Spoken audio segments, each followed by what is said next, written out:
Bas hantu di tol Cipali malam itu, jam menunjukkan pukul 11 lewat. Aku baru saja menyelesaikan pekerjaan di Bandung dan memutuskan untuk pulang ke kampung halaman di Brebes. Karena lelah, aku memilih naik bas yang lewat tol Cipali. Bas yang kutumpangi tampak biasa saja dari luar, namun atmosfer di dalam terasa aneh sejak awal. Penumpangnya sedikit, hanya ada beberapa orang yang duduk terpisah-pisah. Di bangku depan, seorang ibu dengan anak kecil tampak tertidur lelap. Di sisi lain, seorang pria tua memeluk tasnya erat, seperti sedang menyembunyikan sesuatu. Aku memilih duduk di dekat jendela, mencoba mengabaikan perasaan aneh yang tiba-tiba muncul. Ketika bas mulai melaju, suasana semakin sunyi. Lampu kabin hanya menyala redup, membuat bayangan aneh di sekitar kursi. Aku mencoba memejamkan mata, tapi suara-suara aneh mulai terdengar. Awalnya, hanya seperti bisikan pelan, tapi lama-kelamaan menjadi jelas. Keluar dari sini, bisikan itu terdengar di telingaku. Aku membuka mata dan melihat ke sekeliling. Penumpang lain tampak tenang, seolah tak mendengar apapun. Tapi anehnya, wajah mereka mulai terlihat berbeda. Wajah si ibu yang tadi tertidur tampak pucat dengan mata kosong. Anak kecil di pangkuannya tersenyum, tapi senyumnya terlalu lebar hingga membuatku merinding. Aku berusaha tetap tenang. Kupalingkan pandangan keluar jendela, tapi yang kulihat hanyalah gelap. Tak ada lampu jalan, tak ada kendaraan lain, hanya kabut tebal yang seolah menelan bas ini. "Pak, bas ini mau kemana?" tanyaku pada kondektur yang berdiri di dekat pintu. Dia menoleh, dan aku langsung membeku. Wajahnya rusak, dengan mata yang tampak mencair seperti lilin. Dia hanya tersenyum tanpa menjawab, lalu menghilang begitu saja di depan mataku. Aku mulai panik. Aku mencoba berdiri dan menuju pintu, tapi pintunya terkunci rapat. Sementara itu, penumpang lain mulai menatapku. Tatapan mereka kosong, tapi penuh dengan ancaman. Bas terus melaju, tapi rasanya seperti tak pernah sampai kemana-mana. Jalanan yang tadi kulihat di luar berubah menjadi kuburan tua, dengan batu nisan yang berjajar di sepanjang sisi jalan. Apa aku mati? Pikirku, mencoba memahami apa yang terjadi. Tiba-tiba, bas berhenti mendadak. Aku terhempas ke kursi depan. Saat ku bangun, aku melihat seorang pria dengan seragam sopir berdiri di depanku. "Kamu belum waktunya," katanya singkat. Aku tak sempat bertanya apa maksudnya karena tiba-tiba aku merasa tubuhku ditarik kuat ke belakang. Mataku tertutup, dan ketika kubuka, aku sudah berada di pinggir jalan tol dengan tubuh keringatan. Bas yang tadi kutumpangi hilang begitu saja. Aku hanya melihat beberapa kendaraan melintas tanpa henti. Sopir truk yang lewat berhenti dan bertanya, "Mas, kenapa di sini tengah malam begini?" Aku tak bisa menjawab. Sambil gemetar, aku menyadari satu hal. Bas yang kutumpangi tadi bukanlah bas biasa. Itu adalah bas yang membawa penumpang ke dunia lain. Sopir truk itu membantuku berdiri dan mempersilakanku naik ke truknya. "Masih jauh tempat yang mau dituju?" tanyanya sambil meminum kopi dari termos kecil. Dengan suara bergetar, aku menjawab, "Saya mau ke Brebes, Pak." Dia mengangguk. "Oke, saya bisa antarkan sampai pintu tol terdekat." Aku hanya mengangguk, masih merasa bingung dan ketakutan. Di perjalanan, aku mencoba mengumpulkan keberanian untuk menceritakan apa yang baru saja terjadi.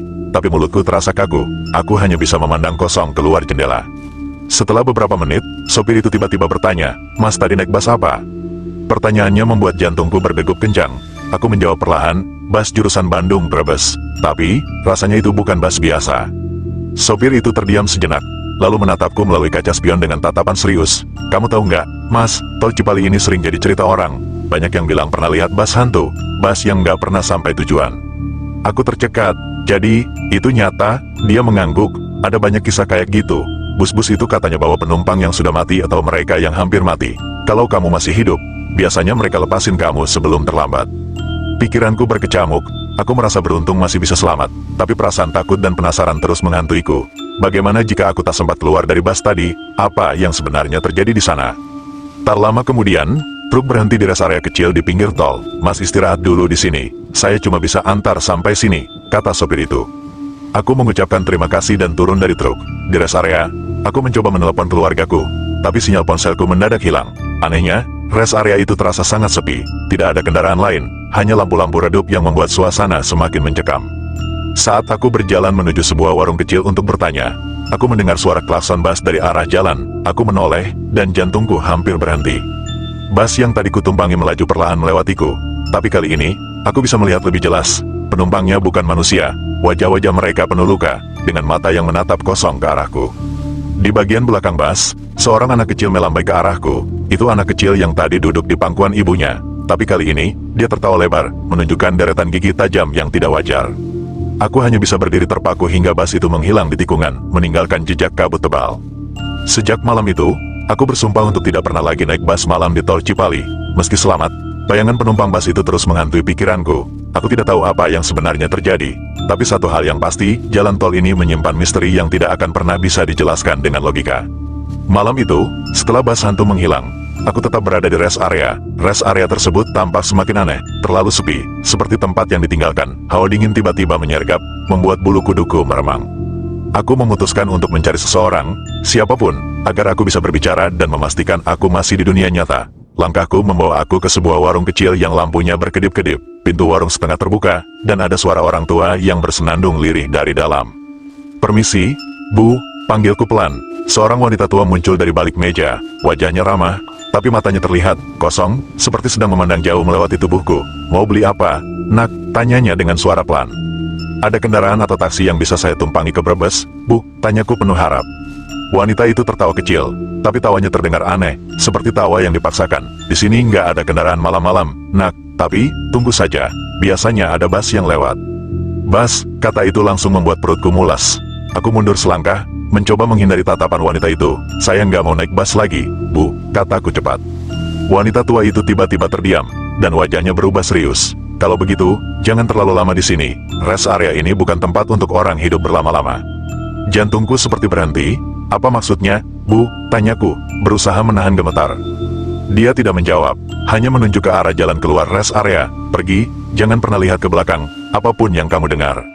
Tanpa pikir panjang, aku langsung berlari keluar dari warung itu. Di luar, suasana semakin sunyi, bahkan suara serangga malam pun tidak terdengar. Aku terus berjalan ke arah jalan tol, berharap ada kendaraan lain yang lewat. Namun, langkahku terhenti ketika aku mendengar suara klakson bas dari belakangku. Suaranya panjang dan bernada aneh, seperti memanggilku. Aku teringat pesan wanita tua tadi, jangan lihat ke belakang, tapi rasa penasaran semakin menggerogoti pikiranku. Akhirnya, aku memberanikan diri menoleh sedikit. Di kejauhan, bas yang sama terlihat berhenti di pintu keluar rest area. Pintu bas terbuka, dan dari dalamnya muncul bayangan hitam yang berjalan pelan ke arahku. Bayangan itu menyerupai seorang pria tinggi dengan tubuh yang tampak rusak, seperti terbakar. Aku tak bisa bergerak, kaki ini seolah terpaku di tempat. Bayangan itu mendekat, dan ketika jaraknya semakin dekat, aku melihat wajahnya, wajah sopir bas tadi. "Kamu belum seharusnya keluar," katanya dengan suara yang berat dan bergema. Aku mencoba berlari, tapi tubuhku terasa kaku.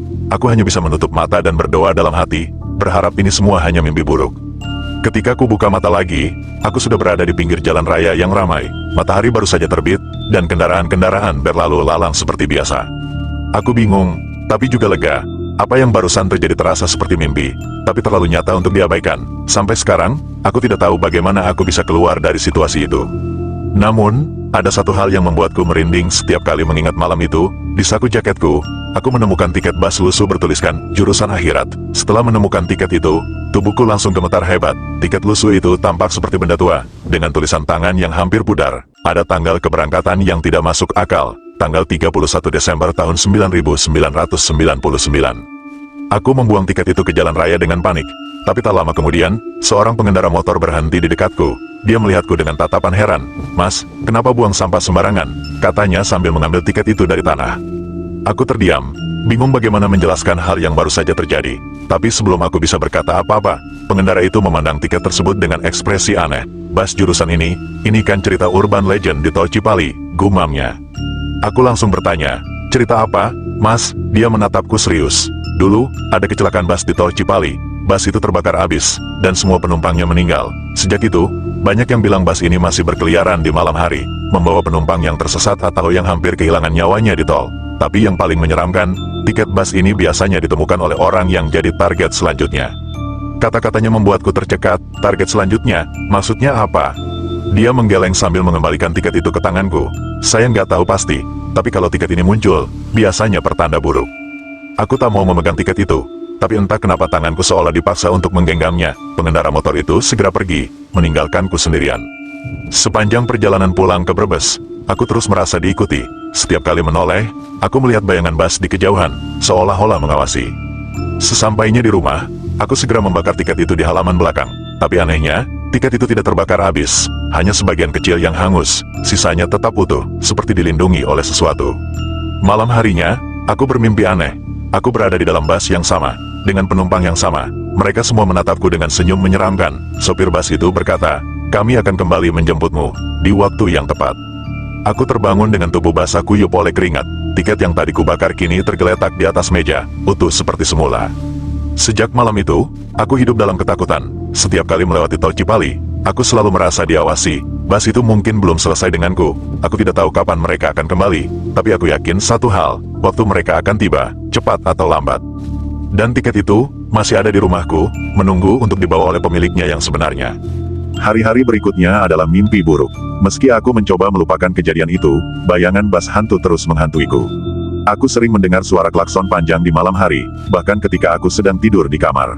Rasanya seperti bus itu tahu di mana aku berada, terus mengawasiku dari kejauhan.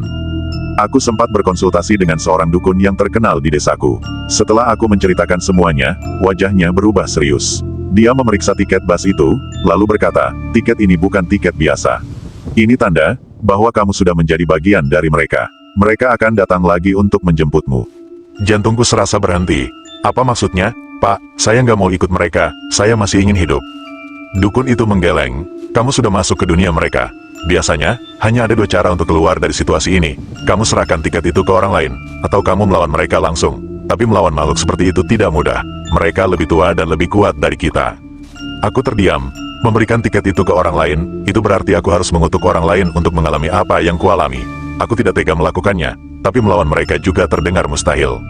Dukun itu lalu menyarankan ritual khusus. Dia memberiku sesajen berupa bunga 7 rupa, dupa, dan kemenyan. "Letakkan sesajen ini di tempat kamu pertama kali bertemu bas itu. Setelah itu, bakar tiket ini di sana. Jika mereka menerima persembahanmu, kamu akan selamat. Tapi jika tidak," dia tidak melanjutkan kalimatnya. Tanpa banyak pilihan, aku memutuskan mengikuti saran dukun itu. Pada malam Jumat, aku pergi ke rest area di tol Cipali di mana semuanya dimulai. Tempat itu masih terasa aneh, meski ramai oleh kendaraan yang melintas. Aku memilih sudut sepi di dekat warung tua yang kini sudah tutup. Aku meletakkan sesajen di tanah, lalu menyalakan kemenyan dan dupa. Bau harum bercampur mistis memenuhi udara. Dengan tangan gemetar, aku mengeluarkan tiket itu dan menyalakannya dengan korek. Namun, tiket itu tidak langsung terbakar. Api hanya menjilat ujungnya sedikit, lalu padam dengan sendirinya. Saat itulah aku mendengar suara klakson panjang, suara yang sudah sangat kukenal. Aku berbalik, dan di sana, bus itu berdiri, tepat di depanku. Pintu bus terbuka perlahan, dan sosok sopirnya muncul. "Kami sudah bilang, waktumu belum selesai," katanya dengan suara dingin. Aku tidak tahu harus melakukan apa. Bus itu mendekat perlahan, seolah menelanku bulat-bulat. Penumpangnya menatapku dari jendela, wajah mereka semakin menyeramkan. Aku hanya bisa berdoa, berharap ada keajaiban. Tiba-tiba, api dari kemenyan membesar, dan suara seperti gemuruh terdengar. Sosok bus itu tampak terhenti sejenak, lalu perlahan memudar, seolah ditarik kembali ke kegelapan. Ketika semuanya berakhir, aku jatuh terduduk. Tiket di tanganku akhirnya terbakar habis, hanya menyisakan abu. Tapi aku tahu, ini bukan akhir. Aku mungkin berhasil lolos kali ini, tapi bus itu akan selalu ada, berkeliaran di tol Cipali, mencari penumpang lain untuk dibawa ke dunia mereka. Aku hanya bisa berpesan kepada siapapun yang membaca kisah ini, jangan pernah naik bus malam yang tidak memiliki nomor atau nama yang jelas. Dan jika kamu mendengar klakson panjang di tol Cipali, jangan pernah menoleh ke belakang.